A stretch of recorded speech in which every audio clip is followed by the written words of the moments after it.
우리가 지금 율법의 한 부분을 보고 있죠.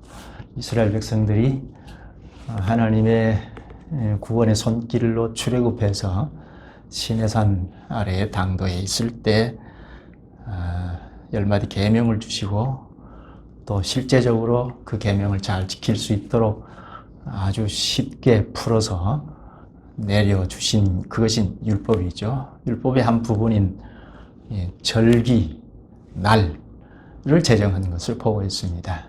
오늘은 오순절 또는 칠칠절, 이 절기를 보겠습니다. 이 절기, 날은 우리가 지금 매일 겪는 이 날과는 다르죠. 날 자체는 같으지만 하나님께서 날을 제정하실 때는 마치 오늘 우리가 그리스도 안에서 거룩한 삶을 계속 살아나가는 그것을 과거에는 그리스도께서 없으시니까 날을 제정해서 그리스도 안에서 거룩한 삶을 살듯이 거룩한 삶을 계속 전진해 나가도록 하셨습니다. 날을 지킴으로 거룩한 삶을 전진해 나가도록 하신 것이 구약의 절기입니다. 이건 지난번에 우리가 구절을 찾아가면서 생각했지 않습니까? 이 날, 절기 자체는 예수 그리스도의 그림자라 했죠.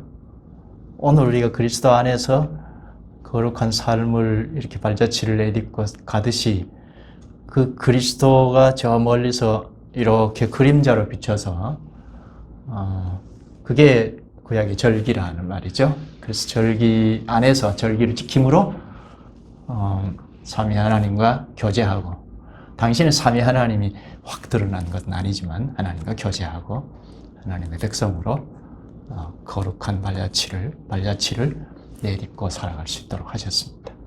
그러니까 오늘 우리가 늘 당하는 날과는 전혀 다르죠. 하나님께서 그렇게 특별히 제정해 주신 날은, 절기는 오늘 우리가 겪는 날과는 다르다 하는 겁니다. 지금은 그리스도 안에서 모든 날이 거룩하고 모든 날이 우리가 한 발씩 내리는 거룩한 행보가 되는 거죠.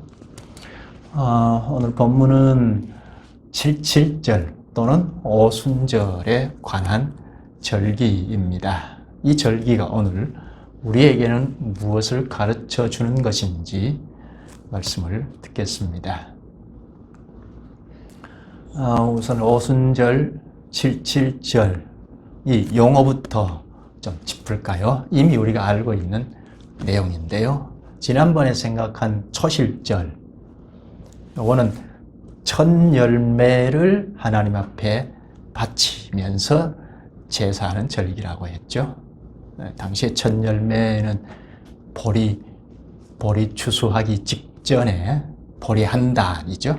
보리 한 단을 하나님 앞에 바치면서 지킨 절기입니다. 오늘 칠칠절 또는 오순절은 봄 추수로는 마지막 추수를 다 하고, 그게 밀추수인데요.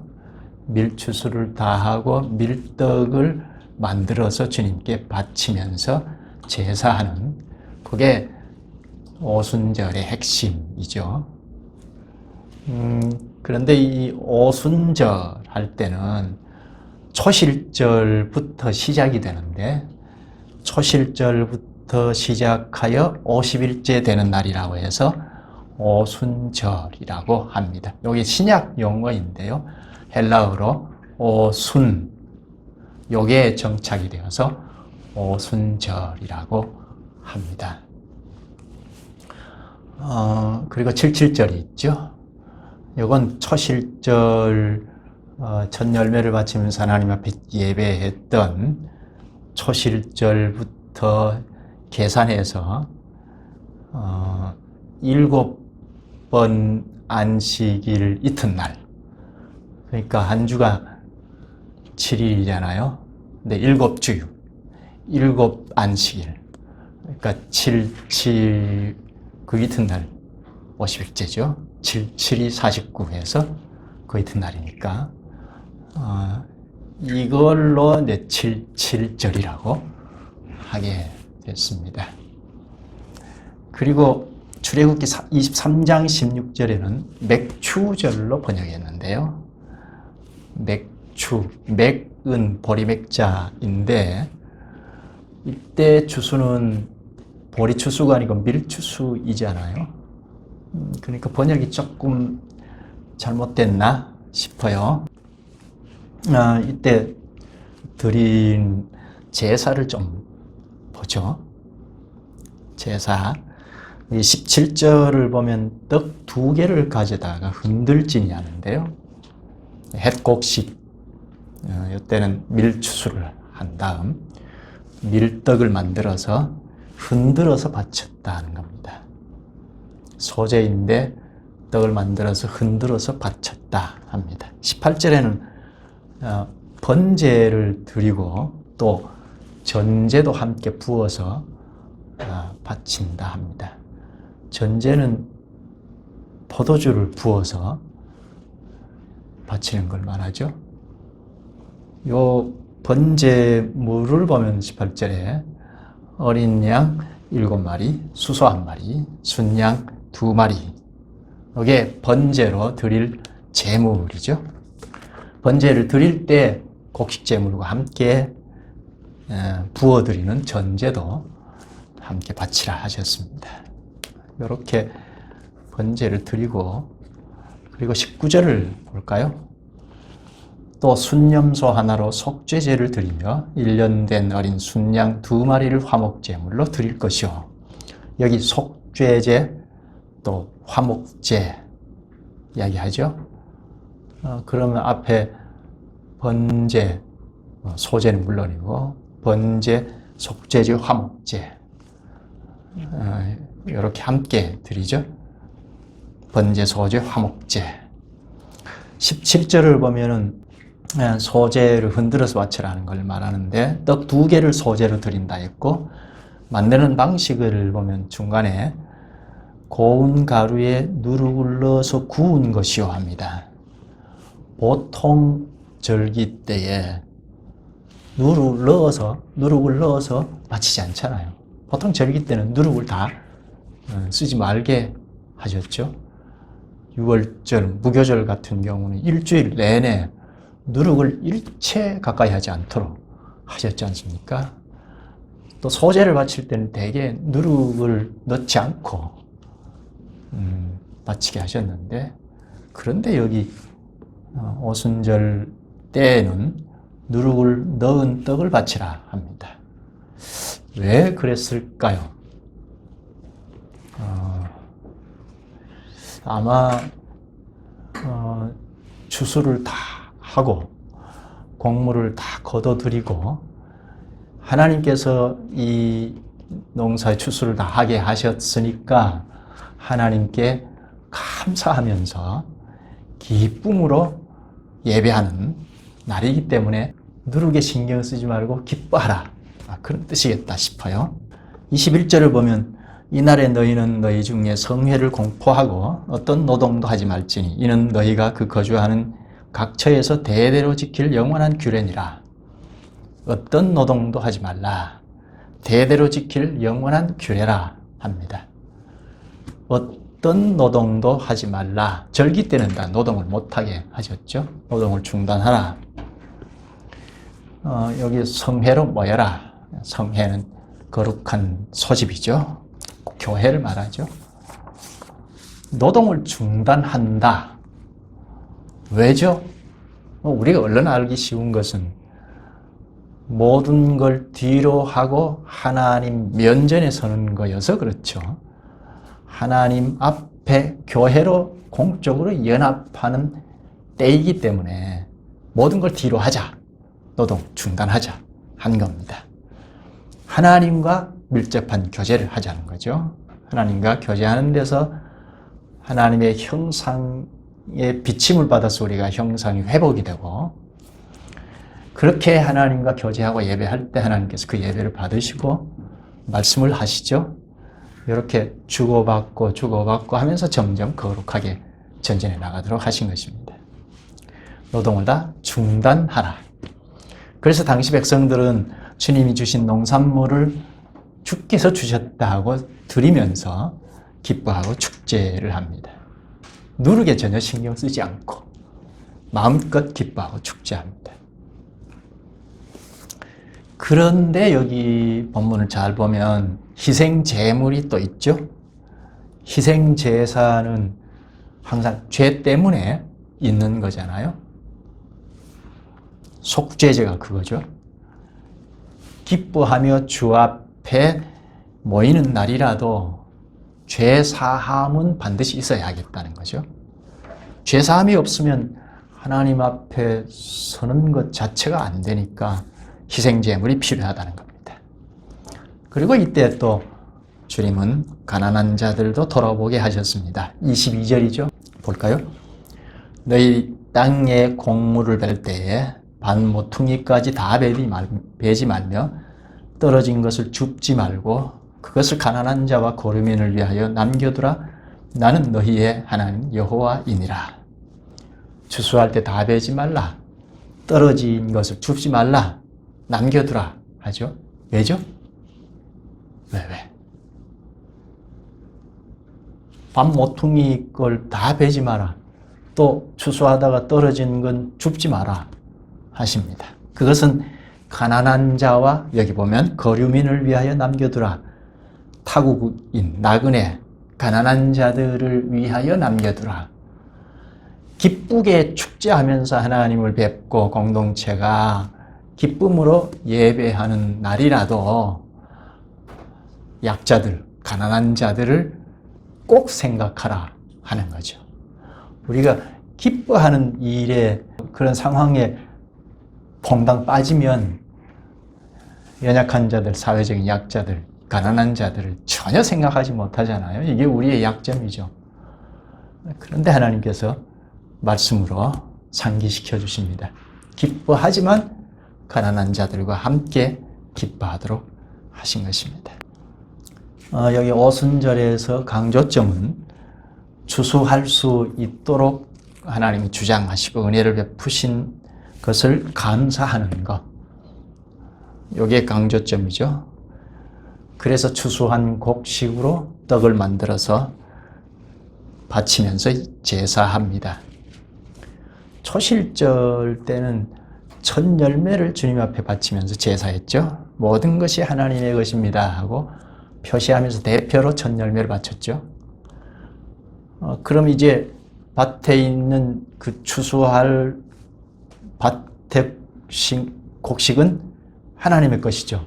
첫 열매를 바치면서 이 모든 것이 하나님의 것입니다 하는 대표로 바쳤으니까. 그래서 추수를 다 끝내고 여기 6월절 때 추수를 다 끝내고 떡 2개를 만들어서 이 모든 걸 우리가 하나님 것을 우리가 추수를 했습니다. 여기 있습니다 하고 대표로 떡 2개를 만들어서 바치면서 제사했습니다.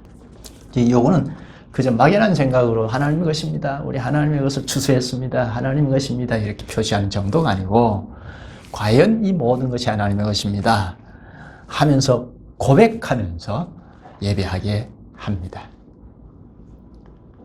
하나님 앞에 직접 대면해서 고백하면서 그분을 대면하여 고백하면서 제사하게 하셨습니다. 그러니까 직접 하나님 앞에 고백하는 것으로 체득하게 하신 거죠. 그래서 삶이 실제적이 되도록 하셨습니다. 먹고 입고 살아가는 모든 것이 하나님께로부터 왔다는 정신을 가지고 실제적으로 여기 예배하면서 체득하도록 오순절을 제정하셨습니다. 백성들이 다 거둬들인 곡식으로 이게 우리 것이 아니고 하나님 것입니다 하고 고백하면서 하나님 앞에 바치고 이렇게 풍성한 공급을 해주셨습니다 하고 신앙 고백을 하면서 하나님 앞에 떡 2개를 바치도록 하셨습니다. 이때 드리는 주 제물이 뭐죠? 밀로 만든 떡이죠. 초실절에는 주 제물이 보리 한 단이죠. 첫 열매로 바친 보리였죠. 이때 오순절 때는 밀농사를 다 끝내고 밀떡을 만들어서 밀가루에 누룩을 넣어서 누룩으로 만든 떡을 주께 바치면서 제사했습니다. 이 절기의 관심은 바로 추수의 결과물인 떡에 있죠. 감사의 떡이 이 절기의 핵심 요소이죠. 모든 노동을 중지하고 하나님 앞에 나와서 추수한 밀과 누룩을 섞어서 만든 두 떡을 주께 바치면서 축제를 합니다. 누룩을 넣어서 만들었으니까 다른 절기와 다르죠. 얼마나 자유롭게 기뻐하면서 이 절기를 지켰을까요? 그러나 여기 속죄제가 있다는 것 생각해야죠. 자기 죄를 회개하고 하나님께서 그 죄사함을 허락해 주셨다는 그 끝에 풍성한 농산물을 주신 하나님께 감사하면서 제사했습니다. 그리고 또 하나는 하나님께 감사하며 예배하지만 또 옆으로 가난한 자들에게도 관심을 돌리게 하셨다는 겁니다. 그러니까 진정한 감사는 위로 하나님께 감사하고 옆으로 이웃을 향한 감사의 표시. 이게 진짜 감사이죠. 기쁨의 절기를 지키다 보면 자칫하면 뒤에서 낙오하는 자들을 생각지 못할 수가 있는데 우리 인간의 연약함이 이것인데 이웃에 있는 낙오할 만한 자들을 돌아보게 하셨다는 것. 이게 진정한 감사다 하는 겁니다. 위로 하나님께 감사의 표현을 하고 이웃의 연약한 자들을 돌아보는 이게 진짜 감사이다. 그러니까 하나님께서 주신 이 소출에 기뻐하고 감격하지만 이건 네 거 아니다는 거죠. 네가 다 챙길 게 아니다. 이웃을 향하여 나누어 줘야 한다. 하나님의 것이니까 이걸 가르치는 거죠. 요 예배, 요 감사의 절기의 절정이 뭐죠? 절정이 19절에 있습니다. 화목제입니다. 화목제가 뭐죠? 화목제는 공동 식사가 중요하죠. 공동 식사를 하려면 먼저는 하나님께서 이 제사를 받으셔야 하죠. 하나님께서 제사를 받으시고 이걸 다시 응답의 식물로 돌려주실 때 이 고기를 다 같이 나누어 먹으면서 공동 식사를 하잖아요. 하나님께서 우리의 예배를 받으셨다 하는 확실한 증명으로 화목제를 드린 고기를 되돌려 주실 때 그 고기를 먹으면서 축제하는 것이 이 절기의 절정입니다. 이때 반드시 이방인도, 그러니까 나그네도, 가난한 자도 생각하라, 함께 나누라 한 겁니다. 이렇게 추수한 걸 위로 올리면서 주님께 감사하고 또 옆으로 함께 축하하고 교제하는 이게 오순절 절기입니다. 이건 당시 이방인들, 이방 주변 국가들의 추수하는 것과는 전혀 다르죠. 이방인들의 추수는 어떻죠? 지금도 불신자들의 소득을 어떻게 생각하죠? 내가 힘써 노력한 결과물이라고 생각하죠. 그러니까 내가 다 챙겨도 누가 탓할 수 없죠. 당연한 거라고 생각하죠. 내가 피땀 흘려서 번 돈이라고 생각하니까. 당시 추수도 마찬가지죠. 그 때문에 자기 위안, 자기 자랑 뿐이죠.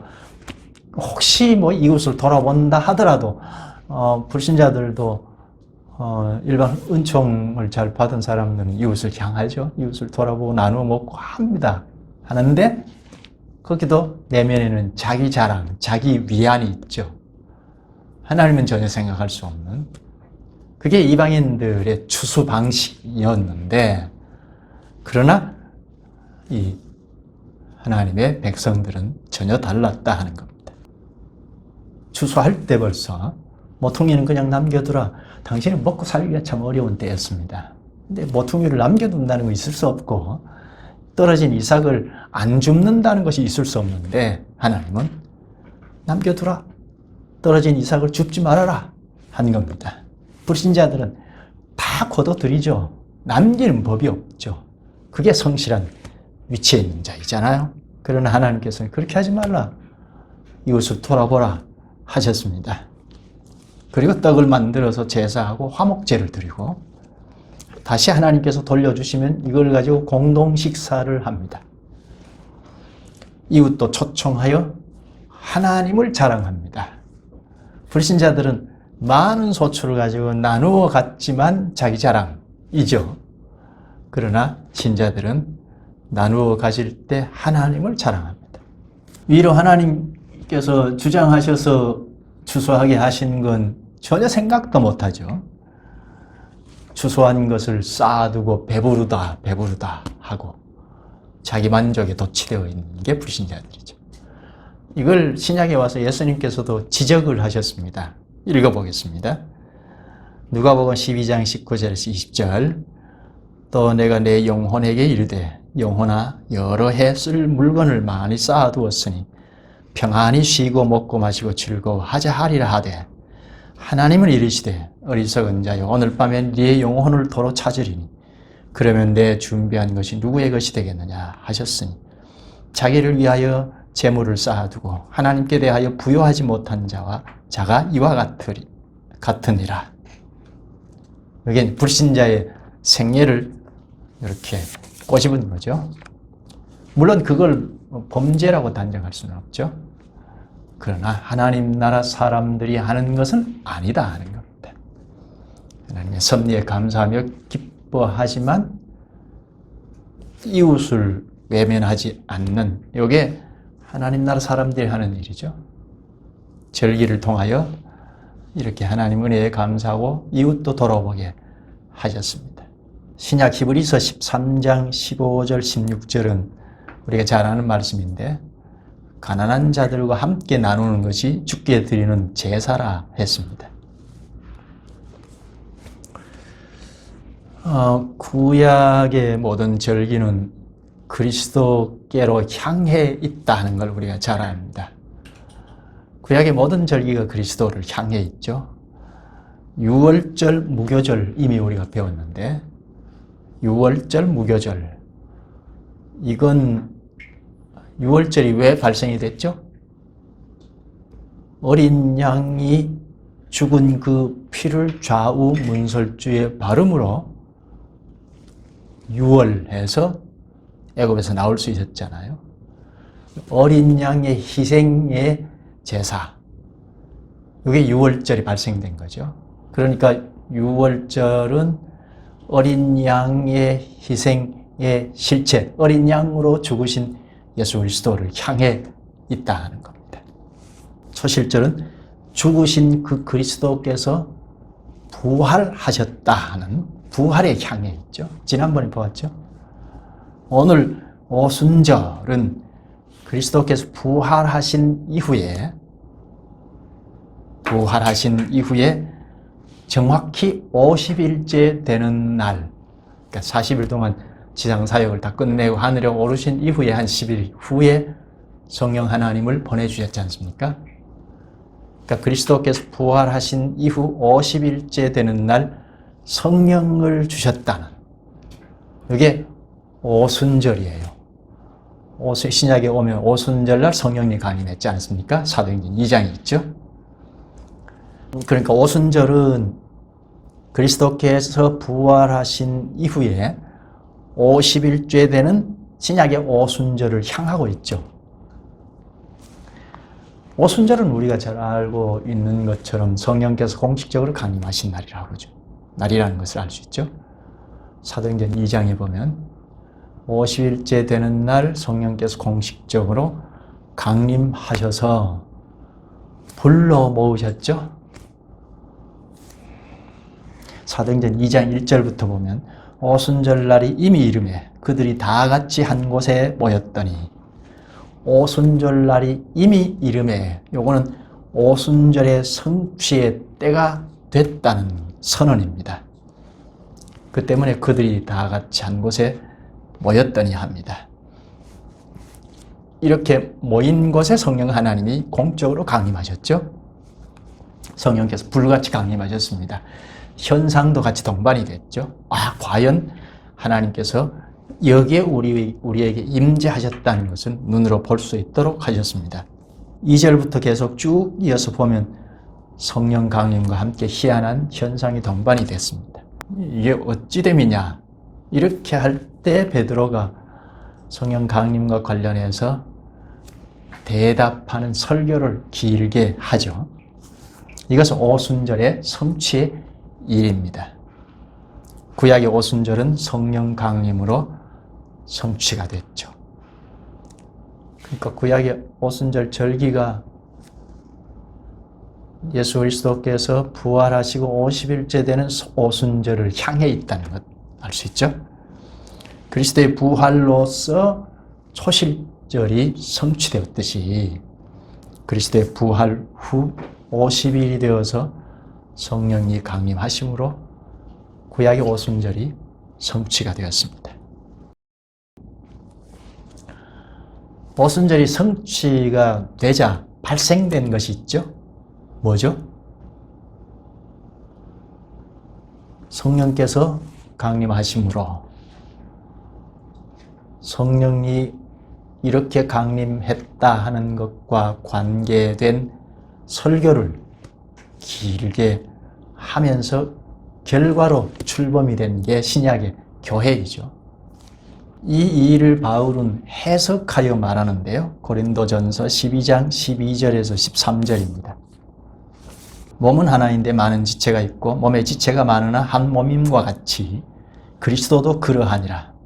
우리가 유대인이나 헬라인이나 종이나 자유인이나 다 한 성령으로 세례를 받아 한 몸이 되었고 또 다 한 성령을 마시게 하셨느니라. 오순절 성령 강림으로 교회가 출범했다 하는 거죠. 오순절은 성령이 강림함으로 성취가 되었습니다. 교회가 출범이 됐습니다. 이제 더 이상 구약의 오순절 절기를 지킬 이유가 없어졌죠. 성령께서 강림하심으로 오순절이 성취가 되었으니까 구약의 오순절 절기는 이제 허물어진 거죠. 그리스도의 그림자로 있던 절기는 허물어진 거죠. 그리스도께서 오셔서 죽으시고 부활하시고 그리스도의 영인 성령이 오셔서 교회를 출범시켰으니까 성취되기 이전의 절기를 다시 되돌아가서 지킨다는 건 우스운 일이죠. 다만 한 가지 성령께서 오순절을 성취하시면서 이루어 놓으신 교회를 지키고 건설하고 하는 게 오순절을 지키는 방식입니다. 오늘날 지켜야 할 오순절은 성령께서 강림하셔서 교회를 형성해서 건설하고 하는 것. 이게 신약의 오순절을 지키는 방식입니다. 에베소서 4장 3절에 말하죠. 평안에 매는 줄로 성령이 하나 되게 하신 것을 힘써 지키라. 성령께서 오심으로 그리스도께 연합이 된 교회를 힘써 건설하는 것이 오순절을 잘 지키는 것입니다. 이것이 오늘 본문 21절에 대대로 영원히 지킬 규례니라 한 말씀이 응하게 되는 겁니다.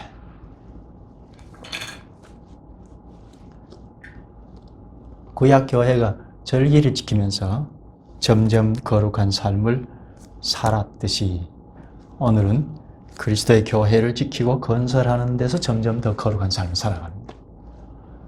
그러니까 오순절을 지키는 방식이죠. 전혀 달리 지키는 건데 어떻게 지키느냐고 그럼. 구약의 오순절을 어떻게 지켰죠? 하나님 앞에 성회로 모일 때 자기를 대표한 떡 두 덩이를 바치면서 지켰죠. 예배하고 지켰습니다. 이 예배를 받으시고 하나님께서 복을 선언하셨죠. 거기 화목제가 있는데 오늘 우리도 이런 정신으로 공적으로 연합이 될 때마다 나를 대표하여 헌금을 얼마 하죠. 그렇죠? 우리 전부를 주님 것입니다. 주님께 바칩니다. 하고 절을 할 때 하나님께서 우리의 절을 받으시고 응답의 식물로 양식을 내려주시죠. 신령한 말씀을 주십니다. 그러면 이것을 우리가 받아서 나누고 공동 식사와 같죠. 신령한 양식을 서로 나누고 먹고 마심으로 축제하는, 이게 오순절을 지키는 방식입니다. 그리스도 안에 연합한 지체들이 자기를 대표한 떡을 내놓고 하나님께 예배할 때, 자기를 대표한 떡, 헌금이죠. 내놓고 예배할 때 하나님께서 받으시고 신령한 양식을 내려주시는, 이것을 가지고 서로 나누어 교제하고 하는 게 오순절을 지키는 방식입니다. 기도할까요? 자비하신 주님, 주님께서 당시 이스라엘을 구원하시고 오순절을 제정하셔서 마치 그리스도 안에서 저희 전부가 하나님의 것임을 표하게 하셨사옵나이다. 이를 받으신 주께서 양식을 내려주셔서 공동 식사를 하고 축제하고 또 이웃까지도 외면하지 않게 명하심으로 거룩한 삶을 점점 더 발전시켜가게 하셨사옵나이다. 이러한 정신이 오늘 저희에게도 그대로 가르쳐 주시옵나이다. 오순절에 오신 성령 하나님이 일하심으로 그리스도 안으로 다 불러 모으신 교회를 잘 지키고 건설해 가는 것이 오순절을 지키는 방식인 것을 가르쳐 주시옵나이다. 저희 모든 것이 주님의 것임을 표하는 예배의 헌금에서 저희가 공식적으로 과연 주님의 것임을 표하고 실제적으로 체득하게 하시옵나이다. 주님과 교제하는 이 예배에서 체득한 것을 이곳에서 삶의 현실에서도 실현해가는 저희들이 되게 하여 주시기를 구하옵나이다. 예수님 이름으로 기도하옵나이다. 아멘.